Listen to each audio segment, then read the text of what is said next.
Israel സംയുക്ത സൈനിക നീക്കങ്ങളിൽ ഇറാന്റെ തലസ്ഥാനമായ തെഹ്റാനിലെ ചരിത്ര പ്രസിദ്ധമായ ഗോലസ്ഥാൻ കൊട്ടാരത്തിന് നാശനഷ്ടങ്ങൾ സംഭവിച്ചിരിക്കുന്നു എന്ന വാർത്തകൾ കഴിഞ്ഞ ദിവസമാണ് പുറത്തുവന്നത്. യുനെസ്കോയുടെ ലോക പൈതൃക പട്ടികയിലുള്ള ഈ കൊട്ടാരത്തിന് നേരെയുണ്ടായ ആക്രമണവും തുടർന്നുണ്ടായ ആഘാതവും വെറുമൊരു കെട്ടിടത്തിന് നേരെയുണ്ടായ ആക്രമണമല്ല, മറിച്ച് മനുഷ്യരാശിയുടെ സാംസ്കാരിക ചരിത്രത്തിന് മേലേറ്റ മുറിവാണ്. എന്താണ് ഈ കൊട്ടാരത്തിന്റെ പ്രത്യേകതയെന്നും ഇപ്പോഴത്തെ ആക്രമണം എങ്ങനെയെല്ലാമാണ് ഇതിനെ ബാധിച്ചതെന്നും നോക്കാം. സ്വാഗതം ഇൻഡെപ്തിലേക്ക്.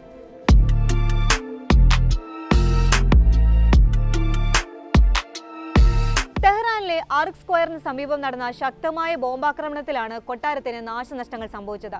ഈ കൊട്ടാരത്തിന് നേരെ നേരിട്ട് ബോംബാക്രമണം ഉണ്ടായില്ലെങ്കിലും സമീപത്തുണ്ടായ സ്ഫോടനങ്ങളുടെ ആഘാതവും ചിതറിത്തെറിച്ച അവശിഷ്ടങ്ങളും വലിയ തോതിൽ നാശമുണ്ടാക്കി.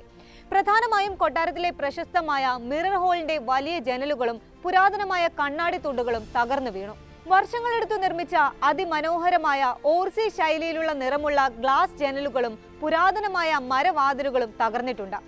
മാർബിൾ സിംഹാസനം ഇരിക്കുന്ന ഹാളിലെ മേൽക്കൂരയിലെ അലങ്കാര പണികൾ അടർന്നു വീണതായും റിപ്പോർട്ടുകൾ സൂചിപ്പിക്കുന്നു. ഇറാന്റെ സാംസ്കാരിക മന്ത്രി റസ സാലിഫി അമീരി പറഞ്ഞത് ഇത് ഇറാന്റെ ദേശീയ സ്വത്വത്തിന് മേലെയുള്ള ആക്രമണമാണെന്നാണ്. 1785-ൽ ഖജർ രാജവംശം തെഹ്റാനെ തലസ്ഥാനമാക്കിയതോടെയാണ് ഈ കൊട്ടാരം ഇറാന്റെ അധികാര കേന്ദ്രമാകുന്നത്. ഏകദേശം 200 വർഷത്തോളം പേർഷ്യൻ രാജാക്കന്മാരുടെ കൊട്ടാരമായിരുന്നു ഇത്. പൗരസ്ത്യ വാസ്തുവിദ്യയും 19-ാം നൂറ്റാണ്ടിലെ പാശ്ചാത്യ ശൈലികളും ഇത്രയധികം ഇഴചേർന്ന മറ്റൊരു നിർമ്മിതി ലോകത്തിൽ തന്നെയില്ല. 2013-ലാണ് യുനെസ്കോ ഇതിന് പൈതൃക പദവി നൽകുന്നത്. ഇതിലെ 8 പ്രധാന കെട്ടിടങ്ങളിൽ ഓരോന്നും പേർഷ്യൻ കരകൗശല വിദ്യയുടെ ഉത്തമ ഉദാഹരണങ്ങളാണ്. ഈ കൊട്ടാരത്തിന്റെ അറ്റകുറ്റപ്പണികൾ പൂർത്തിയായി ദിവസങ്ങൾക്കുള്ളിലാണ് ഈ ദുരന്തം സംഭവിച്ചത് എന്നത് നഷ്ടത്തിന്റെ ആഴം കൂട്ടുന്നു. യുദ്ധസമയത്ത് സാംസ്കാരിക കേന്ദ്രങ്ങൾ സംരക്ഷിക്കപ്പെടണമെന്ന 1954-ലെ ഹേഗ് കൺവെൻഷൻ നിലനിൽക്കുമ്പോഴാണ് ഈ സംഭവം ഉണ്ടായിരിക്കുന്നത്.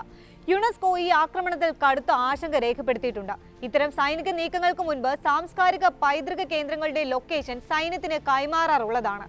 എന്നിട്ടും രാജ്യത്തെ ഏറ്റവും പ്രധാനപ്പെട്ട കേന്ദ്രത്തിന് ഇത്തരമൊരു ആഘാതം ഉണ്ടായത് അന്താരാഷ്ട്ര തലത്തിൽ തന്നെ വലിയ ചർച്ചയായിട്ടുണ്ട്.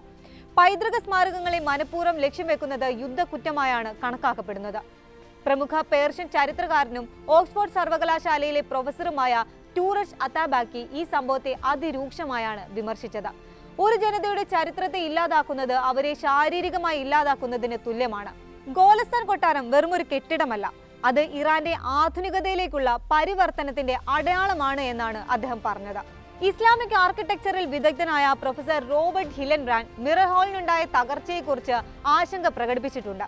19-ാം നൂറ്റാണ്ടിലെ ആ സങ്കീർണമായ കണ്ണാടി പണികൾ ഒരിക്കലും പഴയതുപോലെ പുനർനിർമ്മിക്കാൻ കഴിയില്ലെന്നും അത് പേർഷ്യൻ കരകൗശല വിദ്യയുടെ ഒരു സുവർണ അധ്യായമായിരുന്നുവെന്നുമാണ് അദ്ദേഹം പറഞ്ഞത്. പൈതൃക സംരക്ഷണത്തിനായി പ്രവർത്തിക്കുന്ന ചരിത്രകാരന്മാരുടെ കൂട്ടായ്മകൾ 1954-ലെ ഹേഗ് കൺവെൻഷന്റെ ലംഘനമാണ് ഇതെന്ന് ചൂണ്ടിക്കാട്ടി. യുദ്ധസമയത്ത് സാംസ്കാരിക കേന്ദ്രങ്ങളെ ഒഴിവാക്കണമെന്ന നിയമം ഇസ്രായേൽ സൈന്യങ്ങൾ ബോധപൂർവം ലംഘിച്ചു എന്നാണ് ഇവരുടെ ആരോപണം. സാംസ്കാരിക പൈതൃകങ്ങൾ മനുഷ്യരാശിയുടെ പൊതു സ്വത്താണ്.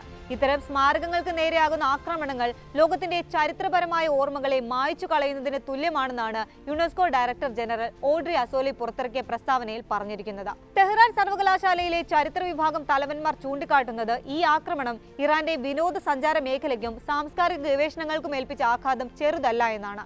ഖജർ കാലഘട്ടത്തിലെ അപൂർവമായ കയ്യെഴുത്ത് പ്രതികളും കലാവസ്തുക്കളും സൂക്ഷിച്ചിരുന്ന മ്യൂസിയം ഭാഗങ്ങൾക്കുണ്ടായ കേടുപാടുകൾ വലിയ ആശങ്കയുണ്ടാക്കുന്നതായും ഹിസ്റ്റോറിയൻസ് പറയുന്നു.